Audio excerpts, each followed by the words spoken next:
Hello बच्चों, मैं हूं आपका एसएस सर। मैं आपको अपने प्यारे से यूट्यूब परिवार में स्वागत करता हूं। जैसा कि हमने आपसे वादा किया था कि हम आपके लिए मोस्ट पीवीआई क्वेश्चन करवाएंगे क्रैश कोर्स के अंतर्गत। तो हमने आपको बताया था, जैसा कि विवेक सर बताए थे, जिम्मा उठाए हुए कि हम इस बार के 10th के बोर्ड एग्जाम में फोड़ के रहना है। इस बार पूरा एकदम ताकत लगा देना है इस बार। तो हमने आपको बताया था, उस बात पर हम अड़े हुए हैं। हम आपके लिए मोस्ट वीवीआई क्वेश्चन लेके आए हैं, पूरा रिसर्च करके लाए हैं बच्चों। ध्यान दीजिएगा इस पे, आपके लिए बहुत मेहनत किया जा रहा है, इसलिए आप भी इस पर ध्यान दीजिएगा। तो आज हमारा पहला चैप्टर का है वास्तविक संख्या। तो वास्तविक संख्या का ऑब्जेक्टिव लेके आए हुए हैं। अगर कोई भी बच्चे को ये नहीं पता है भाज्य संख्या, परिमेय, अपरिमेय, तो इसके लिए आप हमको कमेंट कर दीजिएगा। इस पर हम पर्सनल वीडियो भी एक बना देंगे। और नहीं तो यहाँ पे जो आते जाएगा भाज्य, अभाज्य, परिमेय, अपरिमेय, उसको हम यहाँ पे डिस्क्राइब करते जाएंगे, ठीक है। उसके लिए आप थोड़ा भी टेंशन नहीं लीजिए। स्क्रीन पर भी व्हाट्सएप नंबर चल रहा होगा, आप वहाँ पे हम पे एक बार कांटेक्ट कीजिए ना। 24/7 हम आपके लिए तैयार है। क्या बात आप कर रहे हैं, जाइए देखिए इधर। पहला क्वेश्चन हम आपके लिए लाए हैं, ये है फॉर्मूला बेस। पहला है फॉर्मूला, दो संख्याओं का गुणनफल। इसको आप पहले तो इस चीज को आप ध्यान में रख लीजिएगा। ये हम आपको फॉर्मूला भी बता रहे हैं, इस पर हम क्वेश्चन भी लेके आएंगे, ठीक है। अब फॉर्मूला याद कर लीजिए, दो संख्याओं का गुणनफल। जैसे दो संख्या ए और बी, हम मान लेते हैं दो संख्या है ए और दूसरी संख्या है बी। तो दो संख्याओं का गुणनफल यानी ए इंटू बी। ए इंटू बी होता है HCF इंटू LCM। इस बात को कोष्टक में बंद करके दिल में ढुका लीजिए। ये आप समझ लीजिए मोस्ट वीवीआई क्वेश्चन में से एक है, पक्का इसमें से 1 नंबर का आपको ऑब्जेक्टिव में देखने को मिलेगा। A into B HCF into LCM means मौसा इंटू लसा। तो इसका पहला का उत्तर हो जाएगा। इसमें तो कुछ समझाना नहीं है, तो फॉर्मूला है, ठीक है। अब आते हैं हम नेक्स्ट क्वेश्चन पर। निम्न में से कौन अपरिमेय है? तो रही बात अपरिमेय संख्या क्या होता है, तो अपरिमेय और परिमेय हम आपको सिखाते हैं।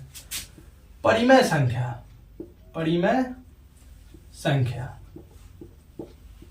परिमेय संख्या जिसको हम अभी नॉर्मली समझाते हैं। परिमेय संख्या जिसको हम P/Q के रूप में लिख सकते हैं। ये आपका सब्जेक्टिव में भी काम करेगा, इसको डेरिवेशन का भी पार्ट आता है। तो पहला बात, परिमेय संख्या को हम लोग P/Q के रूप में लिखते हैं। 2, 4, 1, 2, 3, 5, ये सब परिमेय संख्या के अंतर्गत आता है। रुकिए हम डस्टर लेके आते हैं। ये सब संख्या परिमेय संख्या के अंदर आता है। जो अपरिमेय होता है, चलिए शॉर्टकट हम लोग काम करते हैं, यहाँ अ लगा देते हैं, हो गया अपरिमेय। अपरिमेय संख्या जिसको पहला बात P/Q के रूप में नहीं लिख सकते हैं। और जो संख्या अंदर रूट के तहत आती है, अंदर रूट 3, 4, 5, 6, ये सब जितनी संख्या है ये अपरिमेय संख्या होती है। तो हमको पूछा गया कौन अपरिमेय नहीं है, मतलब कि कौन परिमेय है। क्वेश्चन में ध्यान रखिएगा, बच्चा अक्सर यही गलती करता है कि इनमें से कौन अपरिमेय है। यहाँ हम गलती क्वेश्चन ही लिख दिए। देखिए जल्दी जल्दी के कारण आपका क्लास लेने के चक्कर में क्वेश्चन है गलती हो गया। इसको पहले क्वेश्चन सही करने दीजिए हमको। यहाँ होगा कौन अपरिमेय नहीं है। देखिए यही मिस्टेक बच्चा भी करता है। बच्चा स्पीड में आता है, निम्न में कौन अपरिमेय है, अरे ये अपरिमेय है, √10 आंसर। यहीं पे बच्चा गलती कर देता है। कौन अपरिमेय नहीं है, इस बात पे एकदम फोकस कीजिएगा। हम खुद गलती करके आए हुए हैं बोर्ड एग्जाम में, 11th 12th दोनों में एक्सपीरियंस है, तो आपको समझा रहे हैं। ये गलती दोबारा नहीं कीजिएगा आप भी। नहीं है तो √10 का मान नहीं निकलता है। √24 का भी नहीं निकलेगा। √24 को हम लोग लिख सकते हैं √6 × 4, तो 4 का निकल जाएगा 2 रूट, और इस √6 हो जाएगा। ये भी पूरा पूरा नहीं लिख रहा, यानी ये भी अपरिमेय है। तो ये नहीं होगा, ये नहीं होगा। फिर √35 का भी नहीं निकलता है, वर्गमूल, ये भी गलत हो जाएगा। और √121 का निकलता है। √121 का क्या होता है बच्चों, 11। √121 का वर्गमूल कितना होता है, 11, ठीक है। ध्यान रखिएगा। आप बोलिए एक वर्गमूल का भी हम ला के बता देंगे, 1 से 20 तक का उसका ट्रिक भी होता है, आपको वो भी बता देंगे एक वीडियो ला के, ठीक है। चलिए आगे देखते हैं, इसको मिटा देते हैं, फिर अगला क्वेश्चन समझा पाए ताकि। चलिए इसको मिटा देते हैं। इसका आंसर हो गया डी। अब हमारा अगला क्वेश्चन है, यदि P तथा Q दो अभाज्य संख्या है। अब यहाँ आ गया अभाज्य संख्या। अभाज्य संख्या क्या होती है, अब इस पे भी बात कर लेते हैं। अभाज्य संख्या वो होती है जो अपने से और एक से, इससे छोड़कर कोई दूसरी संख्या से विभाजित न हो। यानी जो खुद से विभाजित हो या एक से विभाजित हो। भाज्य संख्या जो अपने और एक और अपने को छोड़ के किसी दूसरे संख्या से विभाजित हो जाए उसे भाज्य संख्या कहते हैं। तो यदि P तथा Q दो अभाज्य संख्या है तो उनका मौसा क्या होगा, यानी उनका HCF क्या होगा। तो HCF के लिए हम आपको बताते हैं, अगर कहीं भी HCF है ना मौसा, तो आप दिमाग में बैठा लीजिए मौसा HCF मतलब common, HCF equal to common. आप दिल में बैठा लीजिए HCF मतलब कॉमन। तो यहाँ हो गया P और Q। अब हम लोग देखेंगे अब भाई P और Q में तो सर कुछ कॉमन है नहीं होगा, तो हम कैसे आंसर लगाए। आंसर भी दिए हुए नंबर में। तो आप एक चीज देखिए, P को हम लोग लिख सकते हैं 1 इंटू P और Q को भी लिख सकते हैं 1 इंटू P। इतना तो आपको पता ही होगा कि कोई भी संख्या होता है उसके गुना में एक हमेशा होता है, पता होगा इतना बात। तो यहाँ पे क्या होगा, देखिए इसमें भी 1 है इसमें भी 1 है, तो दोनों में क्या कॉमन हुआ, 1 कॉमन हुआ। तो इसका आंसर हमारा क्या होगा 1। और क्यों होगा, क्योंकि हम आपको पहले ही बताए थे HCF मतलब कॉमन, याद कर लीजिए HCF मतलब कॉमन। ठीक, चलिए ये हो गया। अब आते हैं अगला क्वेश्चन दिख रहा होगा आपको। सबसे छोटी अभाज्य संख्या और सबसे छोटी भाज्य संख्या का गुणनफल, यानी हमको करना है सबसे छोटी अभाज्य इंटू सबसे छोटी, उतना लिखेंगे जगह नहीं है, आप मैनेज कर लीजिएगा, सबसे छोटी भाज्य। ठीक है, तो अब बात आता है सर सबसे छोटी अभाज्य संख्या क्या होगी। अब इस पर आप तक अब आ गए हैं अपने मंजिल के, तो आपको तो ये सब डेफिनेशन श्योर शॉर्ट पता ही होना चाहिए, लेकिन फिर भी हम बताते हैं। अब आज सबसे छोटी अभाज्य संख्या क्या है, हम पीछे डेफिनेशन बताए थे, जो खुद से और एक से कटे, उससे को छोड़कर कोई और दूसरी संख्या से ना कटे।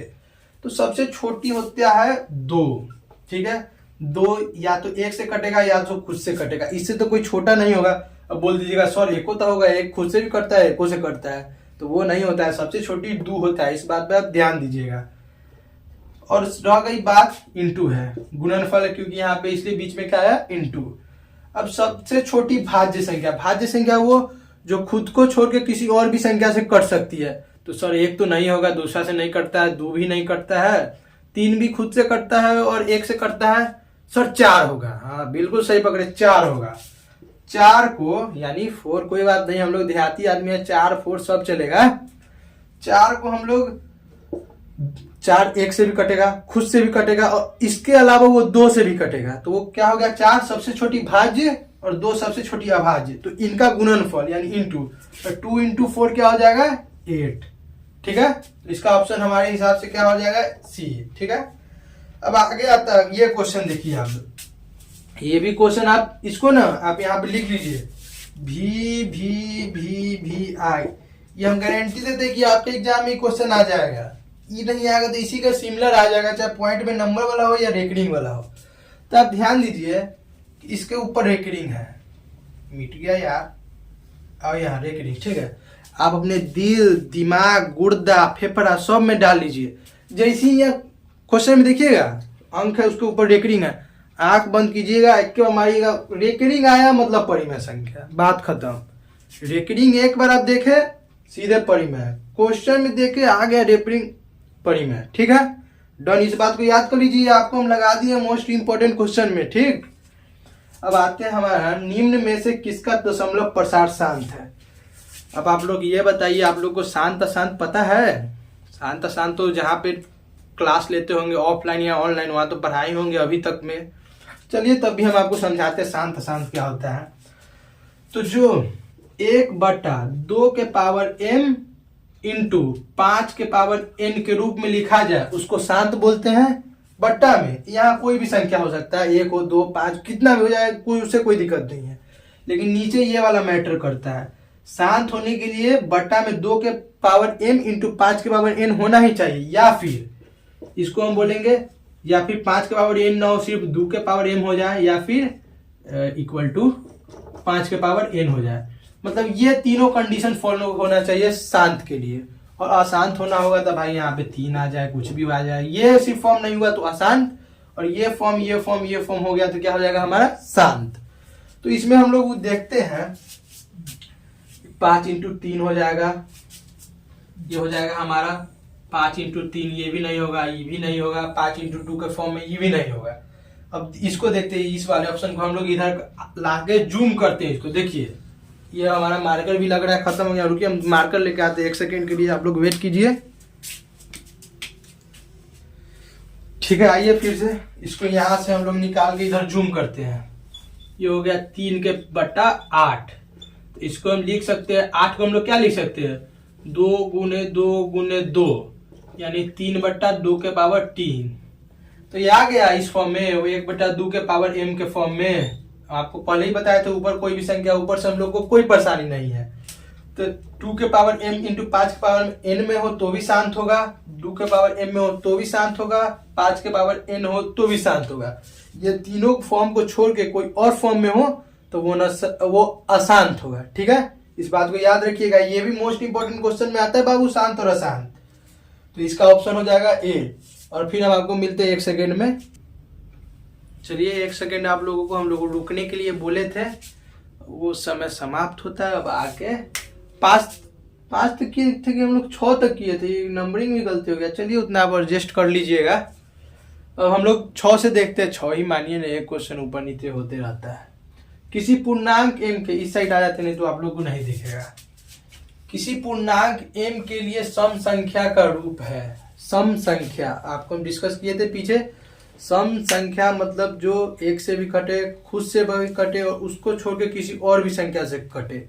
तो सम संख्या क्या होता है, चलिए हम लिखते हैं पहले। सम संख्या होता है 2, 4, 6, 8, 10। उम्मीद करता हूँ कि इतनी बातें तो आपको पता ही होंगी। ये होती है सम संख्या।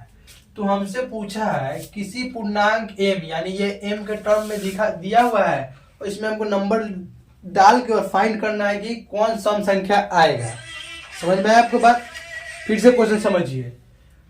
किसी पूर्णांक m के लिए सम संख्या का रूप क्या है। इसमें m के टर्म में हमको दिया हुआ है m+2, 2m+1, 2m और 2m-1।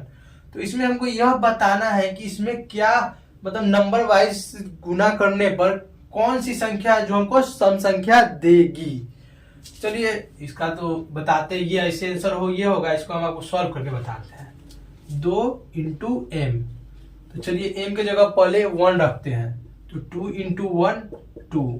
m के जगह 2 रखते हैं, 2 इंटू m ये हो जाएगा 2 इंटू 2 4। अब m की जगह रखते हैं हम लोग 3, 2 इंटू 3 6। अब m की जगह हम लोग रखते हैं 4, 2 इंटू 4 8। ये देख रहे हैं 2 4 6 8 10 12 14 ऐसी ही आएगा सम संख्या। अब हम आपको ये बताते हैं कि ये सब संख्याएं क्यों नहीं होंगी। तो रुकिए पहले इसको हम रब करते हैं 1 सेकेंड। ये आपको क्लियर है ना? कोई डाउट होगा तो आप कमेंट कर सकते हैं या स्क्रीन पर नंबर चल रहा है उस पर हमको टेक्स्ट कर सकते हैं। हम 24/7 आपके लिए अवेलेबल है। ओके चलिए आगे देखते हैं। 1 सेकेंड। ये हमारी बात आती है m+2 की। तो चलिए m की जगह पहले हम 1 डाल के देखते हैं। तो 1+2 तो ये कितना आ जाएगा 3। ये तो पहले इतने भाई गलती हो गया, ये देख लो पहले इतने विषम आएगा। ये तो पहले इतने अपना मुंडी डाम कर लिया कि हमसे नहीं होगा भाई। अब चलो यहाँ आते 2m+1 से 2m+1। यहाँ पे पहले 1 डालेंगे m की जगह, 2 इंटू 1 + 1।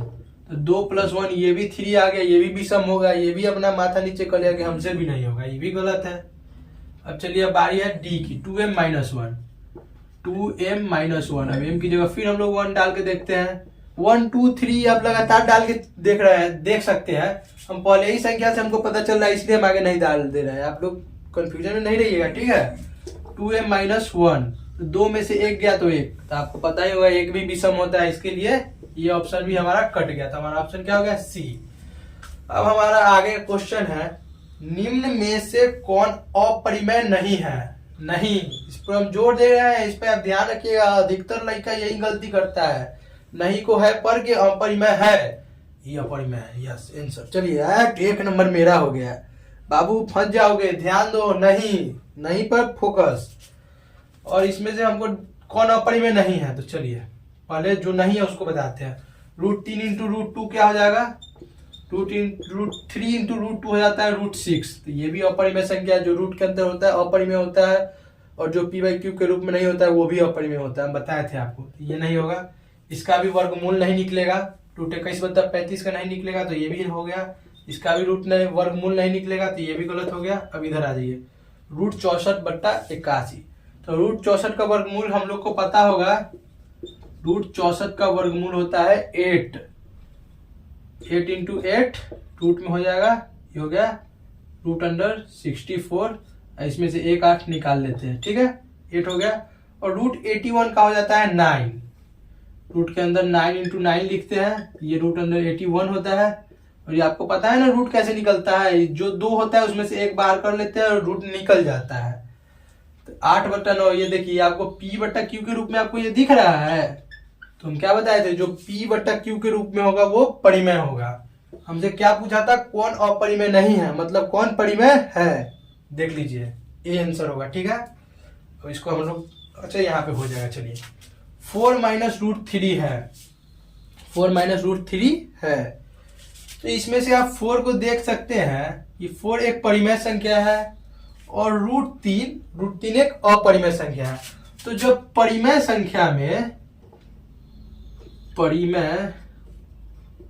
संख्या में कुछ जोड़ा जाए या घटाया जाए या इंटू किया जाए या डिवाइड किया जाए, अपरिमेय संख्या। तो परिमेय संख्या में कुछ जोड़ा जाए या कुछ घटाया जाए या कुछ गुना किया जाए या फिर कुछ भाग किया जाए, अगर अपरिमेय संख्या आ गया तो वो हमेशा अपरिमेय होगा। समझ में आया? परिमेय संख्या में कुछ भी जोड़िए, घटाइए, गुना कीजिए, भाग कीजिए अपरिमेय संख्या के साथ, तो वो हमेशा क्या होगा, अपरिमेय। तो इसका आंसर क्या हो जाएगा, अपरिमेय, ठीक है। अब हमारा आ जाता है संख्याओं, क्वेश्चन देखिए पहले, क्वेश्चन नंबर 9, संख्याओं 50 और 25 के HCF और LCM का गुना होगा।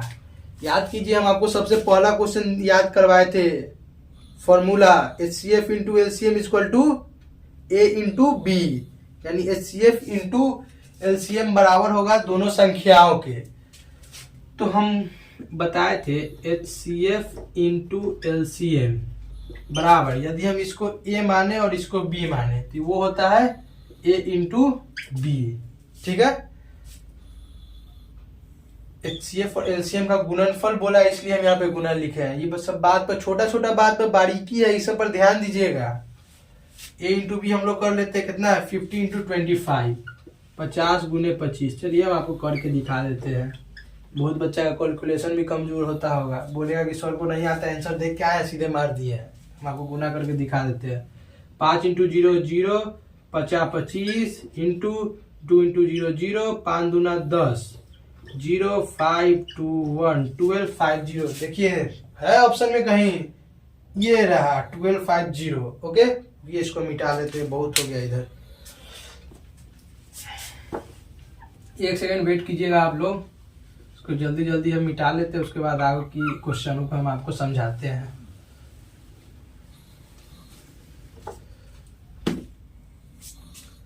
देखिए इधर क्वेश्चन नंबर 3, दो क्रमिक सम संख्याओं का HCF का मतलब हम क्या बताए थे, बोले थे आपको कुछ दिल दिमाग में बैठा लेने के लिए। HCF मतलब कॉमन, HCF मीन्स कॉमन, याद रखिएगा आप लोग। HCF फिर आपको हम याद दिला देते हैं, HCF इक्वल टू कॉमन, लिख लीजिए सामने कहीं भी, याद रखिएगा। दो क्रमिक सम संख्या हमको बोला है, तो सम संख्या क्रमिक क्या होता है, सम संख्या होता है 2 से स्टार्ट होता है, 2 4 6 8 10। क्रमिक यानी लगातार, एक के बाद एक, मार्कर के बाद, जैसे मार्कर के बाद इसमें सिर्फ ढक्कन ही लग जाता है, एक के बाद एक। इसके बाद वाली संख्या 2 के बाद क्या होता है 4, दो क्रमिक संख्या का HCF। 2 और 4 को हम यहाँ से लेते हैं, 2 और 4, 2 को हम लोग 2 लिख सकते हैं, 4 को हम लोग लिख सकते हैं 2 इंटू 2। तो इन दोनों में क्या कॉमन है, देखिए इसमें भी 2 है, इसमें भी 2 है, दोनों में क्या कॉमन हुआ 2, क्या कॉमन हुआ 2। इसके लिए आंसर क्या होगा, जो कॉमन होगा वही आंसर होगा, इसलिए आपका आंसर हो जाएगा 2, ठीक है, डन। चलिए हम आपको 11 नंबर क्वेश्चन हम आपको दे रहे हैं HW में। ये आप हमको नीचे कमेंट सेक्शन में कमेंट करके बताइएगा। जो भी बच्चा इसका आंसर बताएगा या लिख के जाएगा उसका नाम हम अगली कक्षा में लेंगे, ये बात याद रखिएगा। इसलिए आप लोग पढ़िए। हम आज सोच रहे हैं कि सर इतना कम क्वेश्चन काहे करवाएं। देखिए आज फर्स्ट दिन था और हम लोग को क्वेश्चन खोजने में थोड़ा समय लगता है, उसके लिए तो कोई बात नहीं। अभी थोड़ा समय का अभाव है, लाइट वाइट का, तो ये सब सेट करते हैं। उसके बाद 11 है, डेली कम से कम 20 का टारगेट लेके चले हैं। थोड़ा मैथ है तो समझाने में भी टाइम लग जाता है, लेकिन आपके लिए आप टेंशन नहीं लीजिए, आपका पूरा करवा के ही मानेंगे हम लोग, ठीक है। ये SW है, आप इसका आंसर कमेंट नीचे कर दीजिएगा। अभी के लिए धन्यवाद और पढ़ते रहिए, माँ बाप का नाम रोशन करते रहिए। पढ़ना जरूरी है, लिख लीजिए। धन्यवाद।